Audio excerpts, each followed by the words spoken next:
നമസ്കാരം, ഞാൻ ബൈജു ലൂക്കോസ്. ഞാൻ ഇന്ന് നമ്മുടെ കല്ലടയിലാണ്. അപ്പോൾ നമ്മുടെ കല്ലടയിൽ കുറച്ച് വനിതകളൊക്കെ ചേർന്ന് കൂണൊക്കെ കൃഷി ചെയ്യുന്നത് കാണാനായിട്ട് ഇടയായി. അപ്പോൾ നമുക്ക് ആ കൂൺ കൃഷിയുടെ ആ ഒരു വിശേഷങ്ങളൊക്കെ നമുക്കിന്ന് കാണാം. നമസ്കാരം. നമസ്കാരം. എന്താണ് പരിപാടി? എല്ലാവരുടെ ഞങ്ങൾ ചെറിയ ചീര കൃഷി, കൂൺ കൃഷി, അങ്ങനെ വെണ്ട, പാവൽ, അങ്ങനെ പല പല പരിപാടികളുണ്ട്. അപ്പോൾ എൻ്റെ അടുത്ത് ഒരാൾ പറഞ്ഞെങ്കിൽ നിങ്ങളിങ്ങനെ കൂണൊക്കെ ഇങ്ങനെ കൃഷി ചെയ്യുന്നുണ്ടെന്ന് പറഞ്ഞ് കൂണൊക്കെ നിങ്ങൾ ഇവിടുന്ന് കൊടുക്കുന്നുണ്ടെന്നൊക്കെ പറഞ്ഞല്ലോ. അപ്പോൾ എവിടാ കൂണൊക്കെ കൃഷി ചെയ്യുന്നത്? ഉണ്ടല്ലോ, അകത്തുണ്ടല്ലോ. എവിടാ? അതിനകത്താണ്. ഇത് നിങ്ങൾ ചെയ്യുന്നതാണോ? ചീര മാത്രമേ ഉള്ളൂ? അതോ വേറെ? അല്ല, ചീര, പാവൽ, വെണ്ട, അങ്ങനെ ഒരുപാടുണ്ട്. അതെല്ലാം അങ്ങോട്ട്, ആ സൈഡിലോട്ട്. ഞങ്ങളൊരു 5 പേരുണ്ട്, ഒരാള് വന്നിട്ടില്ല. അപ്പം 5 പേരുടെ ഒരു കൂട്ടായ്മയാണ് ഈ ഒരു സംഭവം. അതെ, ഹൃദയം എന്ന് പറയുന്ന ഒരു കൂട്ടായ്മയാണ്. ഞങ്ങള് 5 പേരും അത്യാവശ്യം ജോലിയുള്ളവരാണ്. എന്നാലും ഞങ്ങള് വെറൈറ്റി ആയിട്ട് നമ്മളെ കൃഷിയിലായിട്ട് കൂടുതൽ ഇറങ്ങാന്നും പറഞ്ഞ് അങ്ങനെ നമ്മള് രാധിക എന്ന് പറയുന്ന ആള് ഇതിനെ കുറിച്ച് ഇച്ചിരി അറിവുള്ള ആളാണ്. ഞാൻ അഗ്രികൾച്ചർ പഠിച്ചതാണ്. അപ്പൊ ചെയ്തിട്ടുണ്ട്. അന്ന് പഠിച്ച സമയത്ത് കൂണ് ചെറുതായിട്ട് ചെയ്തിട്ടുണ്ട്. സാറ് വിത്ത് തന്ന് ചെയ്തിട്ടുണ്ടായിരുന്നു. പ്രാക്ടിക്കലായിട്ട് ചെയ്തിട്ടുണ്ട്. മലനാട് ഹൈസ്കൂളിലാണ് അഗ്രികൾച്ചർ ഉണ്ട്. BHSC അഗ്രികൾച്ചർ ഉണ്ട്. അപ്പൊ ഞങ്ങളെ പഠിപ്പിച്ച സാറ് നിർമ്മൽ സാറിന്റെ കയ്യിൽ നിന്ന് സാറിനെ നമ്പർ വാങ്ങിച്ചിട്ട് സാറിനെ കോണ്ടാക്ട് ചെയ്ത് ഇന്നതുപോലൊരു തുടങ്ങണം എന്ന് പറഞ്ഞപ്പോൾ സാറ് പറഞ്ഞ് ആദ്യമേ 5 ബെഡ് നിങ്ങൾ 5 പേരും അവരുടെ വീട്ടിൽ ചെയ്യാൻ പറഞ്ഞ് ചെയ്ത് അതിനുള്ള സാധനങ്ങൾ എത്ര സാറാണ് തന്നത്. അതെല്ലാം ഞങ്ങള് വീട്ടിൽ ചെയ്ത് സക്സസ് ആയിരുന്നു.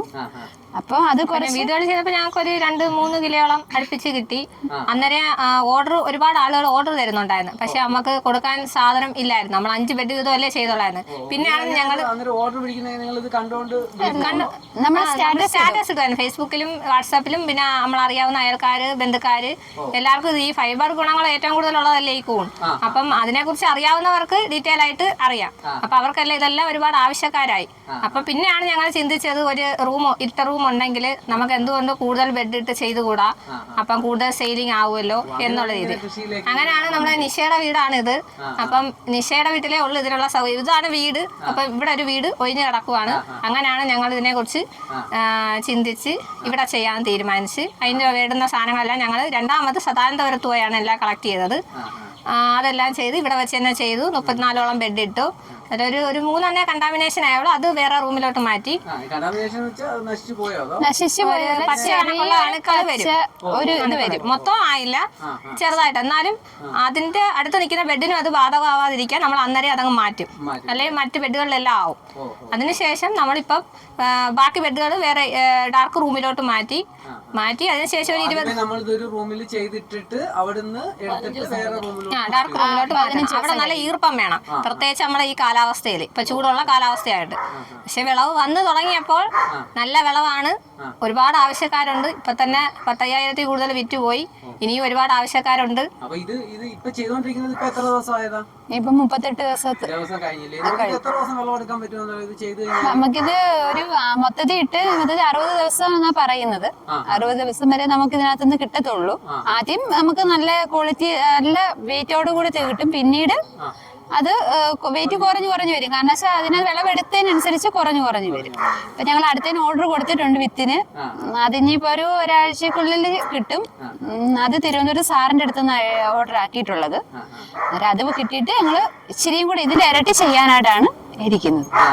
നല്ല കാര്യം. അപ്പം ഞാനിങ്ങനെ ഈ ശ്രീശക്തി അങ്ങനെയൊക്കെയുള്ള കൂട്ടായ്മകളാണ് ഇങ്ങനെ ഒരു കൃഷിയിലേക്കൊക്കെ തിരിയുന്നത് ഇങ്ങനെ കണ്ടിട്ടുള്ളത്. അപ്പം നിങ്ങൾ നല്ലൊരു പരിപാടിയാണ് ചെയ്യുന്നത്. അപ്പം നിങ്ങൾക്ക് എല്ലാവിധ ആശംസകളും നേരുന്നു. ഭാവിയിൽ നമ്മുടെ കല്ലടയിലെ നല്ലൊരു കർഷക കൂട്ടായ്മയായിട്ട് മാറട്ടെ. അപ്പം ഇത്രയും നേരം നമ്മുടെ ആ ഒരു ചാനലിന് വേണ്ടിയിട്ട് ഇങ്ങനൊരു അവസരം തന്നതിന് ഒരുപാട് നന്ദിയുണ്ട്. അപ്പം ഓക്കെ, ബൈ. അപ്പോൾ നിങ്ങൾക്ക് ചീരയോ കൂണോ ഒക്കെ വേണമെങ്കിൽ ഇവരെ വിളിച്ചാൽ മതി കേട്ടോ. ഇവരുടെ നമ്പർ ഞാൻ താഴെ കൊടുത്തിട്ടുണ്ട്. അപ്പോൾ നമ്മുടെ ആ ഒരു കൂൺ കൃഷി കാണാൻ വന്ന ആ ഒരു വീഡിയോ നിങ്ങൾക്ക് ഇഷ്ടപ്പെട്ടെന്ന് കരുതുന്നു. അടുത്തൊരു വീഡിയോ ആയിട്ട് നമുക്ക് വീണ്ടും കാണാം. ബൈ.